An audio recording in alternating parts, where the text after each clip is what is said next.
jeudi 25 mai. Vous êtes au bon endroit pour faire le point sur l'actu 100% Vendée de ce début de fin de semaine, presque veille de quatrième et dernier week-end prolongé de ce mois de mai. Donc profitez-en, d'autant qu'il va faire beau aujourd'hui en Vendée. Un temps parfait pour sortir et prendre l'air, et ce, une semaine pile poil avant le début de l'été météorologique qui, lui, est fixé comme tous les ans au 1er juin. Ce matin, nous avons notamment cette actu qui nous emmène aux confins de la Vendée et de la Charente-Maritime. On va d'ailleurs commencer le journal avec ça, puisque donc à quelques heures maintenant de ce dernier week-end prolongé du mois de mai, le pont du Brou est toujours en chantier et interdit à la circulation. C'est cette jonction, vous savez, entre les deux départements, entre Puyraveau et Charon, entre Vendée et Charente-Maritime. Donc, il est fermé pendant un mois pour réparer un vérin qui est totalement hors service, et ça occasionne de gros bouchons sur la déviation, à savoir du côté de Maran, vers laquelle tout le monde est renvoyé. Nous parlons du Dakar également ce matin. La course auto fait toujours rêver les amateurs de sport mécanique. À Saint-Avold-Gourdelandes, Josie se prépare avec ardeur à la prochaine édition. Il y a l'aspect sportif, mais il y a également le nerf de la guerre, le financement, et elle cherche donc des entreprises qui souhaiteraient l'accompagner. Vouvant aussi, qui recevait en fin de semaine dernière la nouvelle génération d'organistes. L'église s'est ouverte à la classe d'orgue du conservatoire d'Angers, et ce, le temps de leur tout premier concert en public. Les caméras de TV Vendée y étaient. Et puis dans la partie mag de notre magazine, dans un quart d'heure à présent, nous allons parler huîtres. Ça, ce sera dans la chronique presse du jour, avec le récit de cet apprentissage du savoir-faire ostréicole français au Sénégal. Et puis un petit peu de littérature aussi, si on a le temps, puisqu'on aura Hélène Machelon qui est l'invitée de Préface. Avant tout cela, la météo. Et regardons ensemble cette belle journée qui nous est annoncée. Un jeudi très ensoleillé qui commence surtout ce matin. Alors profitez-en là, dès ce matin, pour sortir si vous en avez l'occasion. À part quelques nuages sur la fameuse Gâtine dont nous parlions hier, il n'y a rien que du soleil, un ciel dégagé et des températures qui vont grimper jusqu'à 13-14 en milieu de journée. Cet après-midi, quelques nuages vont s'inviter, donc nous pourrions dire que le temps se dégrade, mais franchement, le soleil devrait être encore largement avec nous. Le vent aussi, malheureusement, est de la partie. 50 km/h, voire plus, c'est ce que nous annonce Climat Vendée, donc il se renforce par rapport à hier, et des températures qui sont au-dessus de 20 degrés.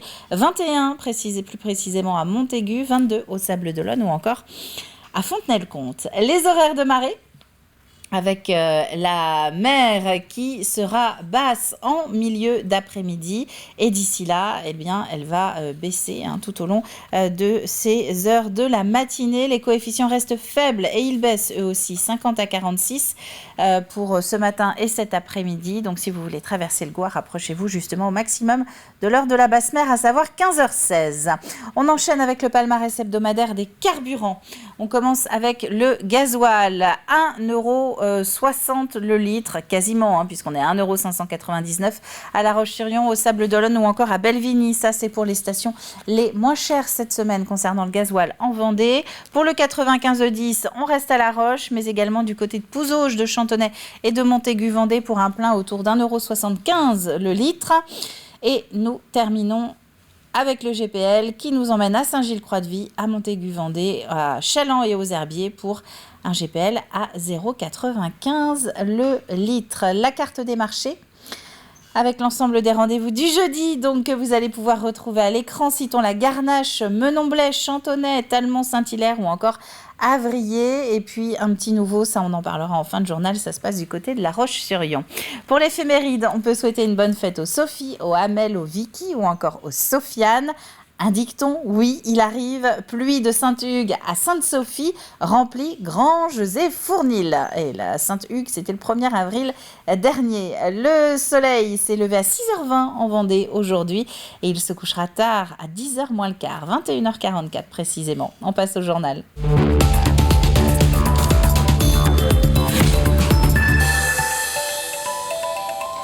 Patience, anticipation, flexibilité, ce sont les maîtres mots pour les habitués du pont du Brau, et ce depuis quelques jours. Cette jonction entre la Vendée et la Charente-Maritime est hors service depuis une semaine.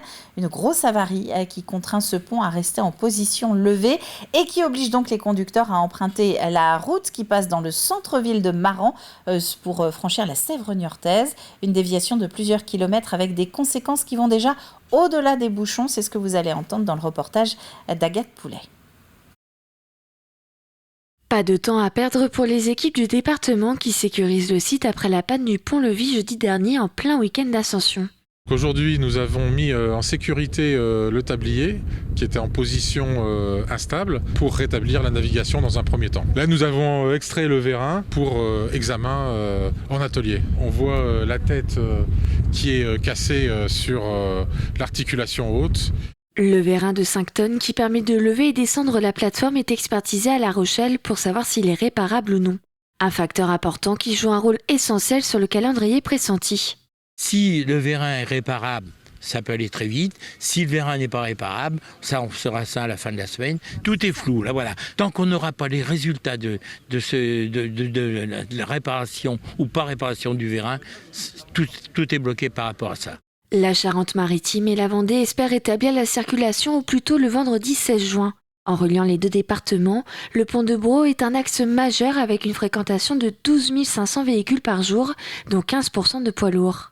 C'est un axe majeur sur le volet économique, donc on sait très bien que les usagers du quotidien sont perturbés. On prévient de façon très très anticipée pour que les gens ne viennent pas s'engouffrer vers là. Évidemment, le chemin privilégié reste Maran. On y travaille pour peut-être proposer une déviation plus longue, on va y réfléchir. À quelques kilomètres du pont, la commune de Maran devient la déviation principale. Déjà réputée pour ses embouteillages, la ville voit sa fréquentation doubler, entraînant un véritable impact économique. On a ouvert les feux, on a mobilisé la gendarmerie. Pour autant, on voit bien que les véhicules affluent de tous les côtés, mais il n'y a qu'un axe principal qui traverse Maran, c'est la rue d'Aligre, et aujourd'hui elle est complètement immobilisée. Mes commerces me disent c'est moins 30% d'activité, on s'en sort pas. Et puis à l'autre bout de la ville, j'ai une usine qui produit des bateaux, des catamarans, et qui me dit moi je peux pas les sortir ni par l'eau ni par la terre, je fais comment? Voilà, donc aujourd'hui j'ai 320 emplois en gros qui sont en suspens, qui sont suspendus à ce pont qui a du mal à redescendre. En fonction de l'avancée des expertises et des interventions sur le pont, la circulation et la navigation devront revenir à la normale à partir de fin juin. Un projet de remplacement du pont est déjà programmé pour 2024. Ce qui occasionnera donc une nouvelle déviation, le temps de ces gros travaux de remplacement l'année prochaine, mais pour la bonne cause. En attendant, donc, le rétablissement au plus tôt de la circulation sur ce fameux pont du Brau, ce sera dans un petit mois. De l'émotion hier dans les couloirs du CHD Vendée, ainsi que dans d'autres lieux hospitaliers du département. Une minute de silence était organisée à la mi-journée, hommage national rendu à Karen Mézineau. Lundi, l'infirmière a été victime d'une agression mortelle au couteau. C'était au CHU de Reims. Karen était infirmière. Elle travaillait depuis une dizaine d'années à l'unité de médecine et santé de l'hôpital universitaire. C'est très important de montrer qu'on est solidaire à la fois pour la famille et l'ensemble de tous les collègues et de la communauté hospitalière dans son ensemble vis-à-vis de cette agression et puis de ce décès tragique. C'est tout un regroupement des agents de la service public, c'est l'autorité en fait, si vous voulez, que ce soit policière, qu'elle soit judiciaire, et puis les soignants qui sont tout le service public qui est mis à mal. Ça vient de manière groupée, c'est vrai, et ça vient rajouter à cette émotion. Et ce sont des tensions qui sont liées parfois à la difficulté d'accéder aux soins qui peuvent mener à des situations très délicates, voire extrêmes. On reviendra tout à l'heure sur la régulation justement en Vendée de nos appels. Ce sera le sujet de notre Plus Info du jour.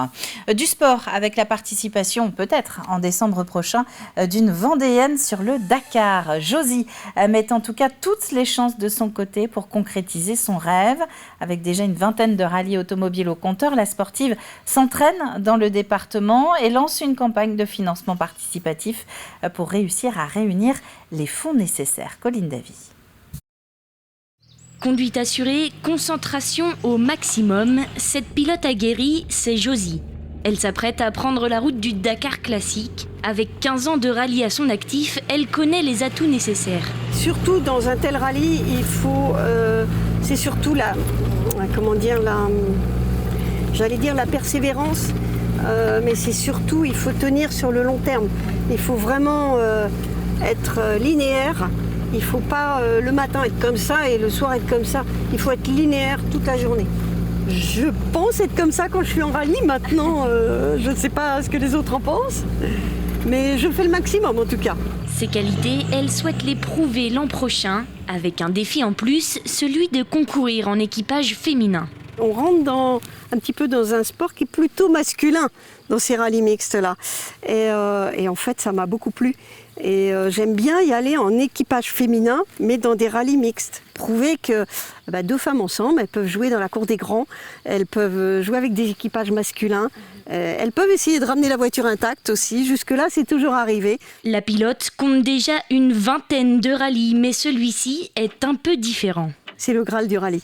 Je pense que tous ceux qui font des rallyes, ils ont tous envie un jour d'y aller. Ça génère un défi. Ça, pour moi, c'est important, personnel, un défi personnel. Et comme je monte un petit peu en grade à chaque fois que je fais un rallye, c'est un peu plus fort que le précédent. Je me dis, si je le réussis, celui-ci, c'est bien si j'arrive au bout. Ça a toujours été mes objectifs premiers, sans casser les voitures, parce que voilà, c'est important. Un rallye, on est 4, même 5. Il y a le pilote, il y a la copilote, il y a la voiture. Il y a les partenaires et sponsors, parce que sans eux, pas de rallye. Puis il y a la chance aussi, de temps en temps, elle vient avec nous. Voilà. Et de la chance, il lui en faudra avant même le départ. Les inscriptions se terminent fin juin et Josie a encore besoin de partenaires pour financer ce qui pourrait bien être son plus grand rêve.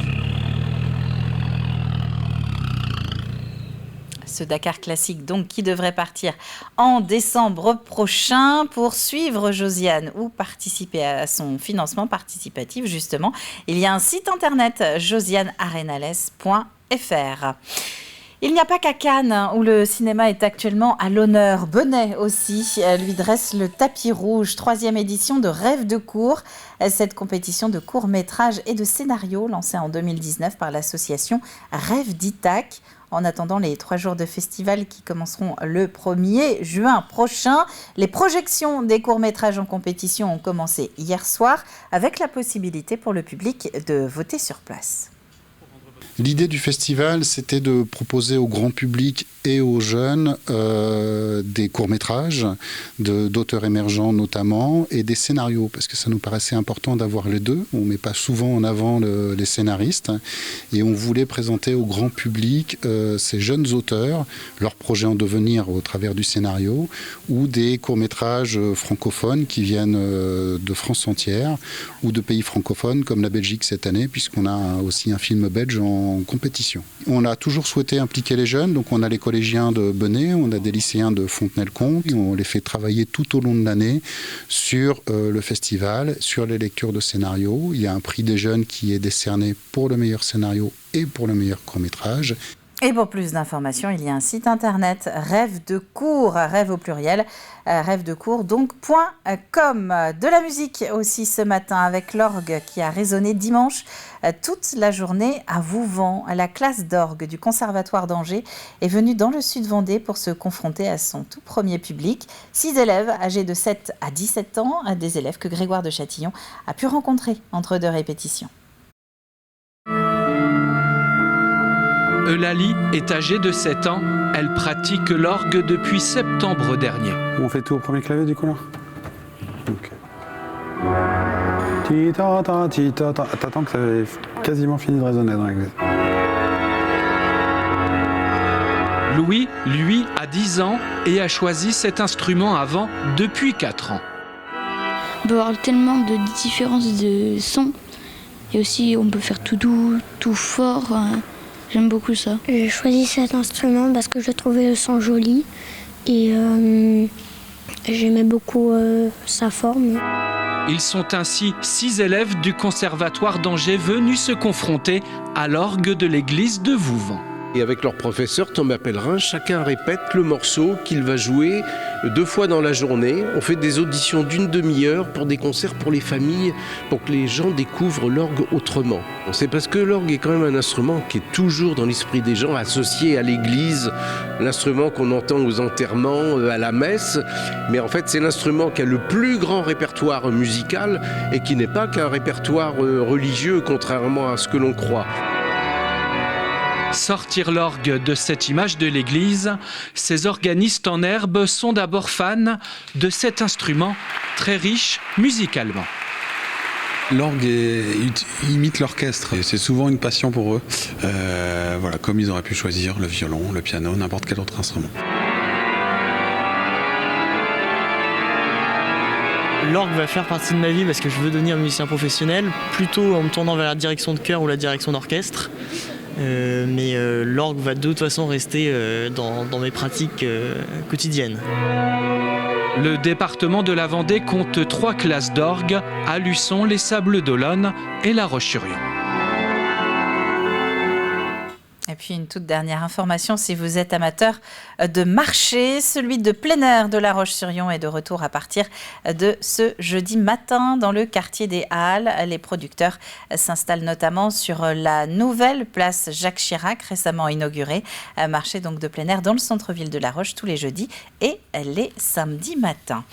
Voilà pour l'actualité du jour. On complète avec les températures également des prochaines heures, des températures douces, très douces. Nous avions déjà 12 degrés par endroit en Vendée à l'aube et plus nous avançons dans la matinée, puis elles grimpent ces températures, 13 degrés pour la moitié nord-est de la Vendée, 14 pour le littoral, jusqu'à 15 degrés ce matin du côté de Luçon. Cet après-midi, il fera entre 21 et 22 degrés. C'est la fin de ce flash. On va retrouver maintenant nos chroniques du jour, de la santé dans notre Plus Info, un petit zoom sur la presse ostréicole aussi dans notre chronique presse du jeudi et de la littérature.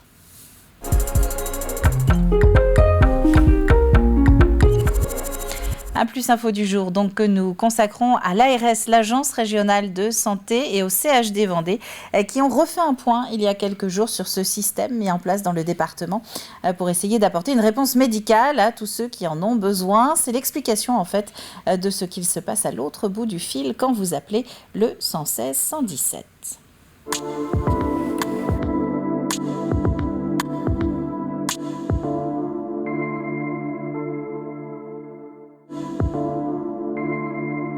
Dans un département qui est marqué par une problématique démographique importante, qui est marqué par un vieillissement de la population, par des afflux de population importants à l'été, on a observé un doublement du nombre de passages aux urgences en l'espace d'un peu plus de 13 ans. On est passé de 90 à 180 000 passages par an. Donc ça a des retentissements importants sur l'organisation des urgences, puisqu'on a assisté à un engorgement. L'idée du SAS, c'est de pouvoir assurer un meilleur tri au niveau des urgences. Et donc, on a pris le parti, avec l'ensemble des acteurs, avec les acteurs hospitaliers, avec les acteurs de ville, de renforcer la régulation. Pour avoir une meilleure orientation des patients sur la médecine hospitalière et sur la médecine de ville. Il s'agit d'apporter une réponse. Par exemple, une maman a son enfant a la température, il y a un peu d'inquiétude, donc ils peuvent contacter le numéro 116 117 ou s'il y a une urgence, l'appel d'urgence. Et à partir de là, justement, nous nous sommes organisés pour pouvoir décrocher rapidement. Et donc, à travers un certain nombre de questions, l'agent dit, là, il faut passer à un médecin, ou ça peut être juste des conseils d'orientation pour une prise de rendez-vous, parce qu'il n'y a pas d'urgence, ou ce sont les conseils médicaux. Les effets ont été immédiats. On a observé en 2022 à peu près, c'est une vingtaine de milliers d'appels au 15 116 117. C'est 50% de plus qu'en 2021. Et la moitié des appels qui sont passés au 116 117 se traduisent par des conseils médicaux. Et donc des conseils médicaux, c'est autant d'admissions aux urgences en moins. Donc c'est autant de pression au niveau des 7 structures d'urgence dont dispose le département en moins.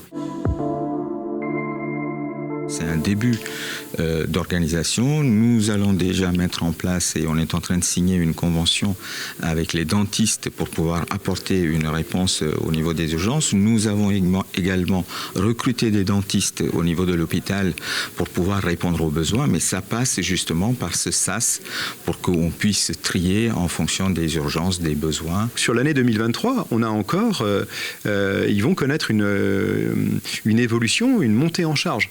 Donc, si vous voulez, à partir du moment où on a connu un été 2022 qui n'a pas posé de difficultés outre mesure, je ne vois pas pourquoi on nourrirait d'inquiétude outre mesure sur l'été à venir. Et donc on rappelle rapidement le principe. En cas de questions sur votre santé, il faut appeler en priorité le cabinet médical. Et si vous n'en avez pas, comme de plus en plus de Vendéens, il y a aussi le pharmacien et le 116 117, donc voire le 15 en cas d'urgence vitale. On va retrouver notre chronique presse à présent.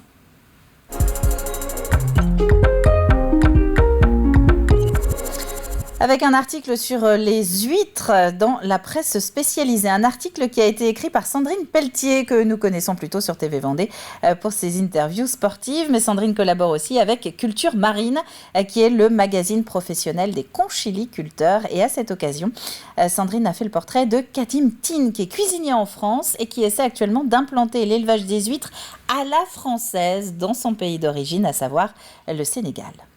En fait, en France, on fait de la culture marine, on fait des cultures marines, c'est-à-dire qu'on élève l'huître, on la récupère soit en captage naturel au niveau de l'océan, soit en essaim, donc c'est des bébés huîtres, soit en essaim dans une écloserie, nurserie, et on l'élève sur table, dans l'estran souvent, enfin voilà. Au Sénégal, l'huître est aussi récoltée, mais elle est cueillie par des femmes. Elles sont 13 000 à exercer cette activité dans le pays. Elles cueillent les huîtres qui se sont fixées sur les racines de palétuvier dans la mangrove. Le problème, c'est que ça détruit les palétuviers et ça détruit la mangrove. Il y a eu une discussion entre ce monsieur qui fait de l'agriculture moderne là-bas au Sénégal et en France, le comité régional de la conchiliculture, la maison familiale rurale de Challans qui forme des futurs ostréiculteurs, et puis une entreprise, Écloseur Nurser. Ils se sont rendus tous les trois là-bas pour voir dans quelle mesure il était possible de mettre en place cette agriculture et surtout que ce soit cette conchiliculture, et surtout que ce soit une activité qui reste locale. L'objectif n'était pas d'aller former des ostréiculteurs, mais de former des personnes qui ensuite formeraient des ostréiculteurs. Et puis l'objectif était de développer l'ostréiculture moderne au sein du pays.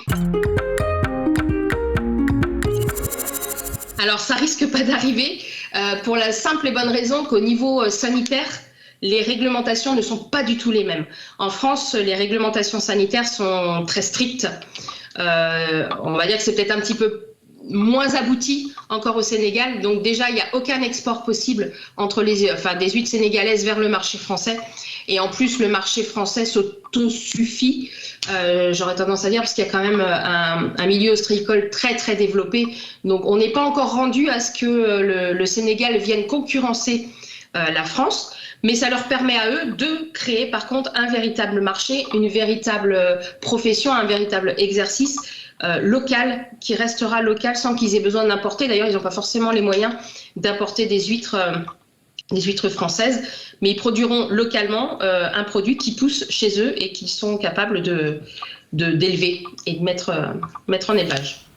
Et donc, vous l'avez entendu, dans son article, Sandrine nous parle de la MFR de Challans qui joue un rôle dans cette transmission. Elle forme les futurs formateurs sénégalais qui transmettront ensuite à leur tour leur savoir-faire aux ostréiculteurs sur place.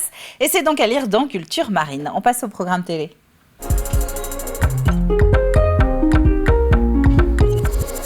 Avec un zoom très rapide sur Préface, notre émission littéraire diffusée sur l'antenne, c'est Hélène Machelon qui est aujourd'hui et cette semaine l'invitée de Philippe Chauveau. Alors moi, je vais aimer Alice Fernet, je vais aimer Tracy Chevalier, Laurent Godet. C'est toute cette littérature qui me nourrit. Donc une littérature française contemporaine. Exactement. Littérature française et néanmoins, vous allez faire un peu le tour du monde par les hasards de la vie et peut-être aussi de l'amour, mais en tout cas, vous êtes ce que l'on appelle une expatriée, vous allez sur plusieurs continents, dans plusieurs pays, ce qui veut dire que vous vous nourrissez de la culture des pays dans lesquels vous êtes installé. Vous pensez que ça a pu aussi vous donner envie de vous remettre en écriture à votre retour en France, toutes ces rencontres que vous avez pu faire ?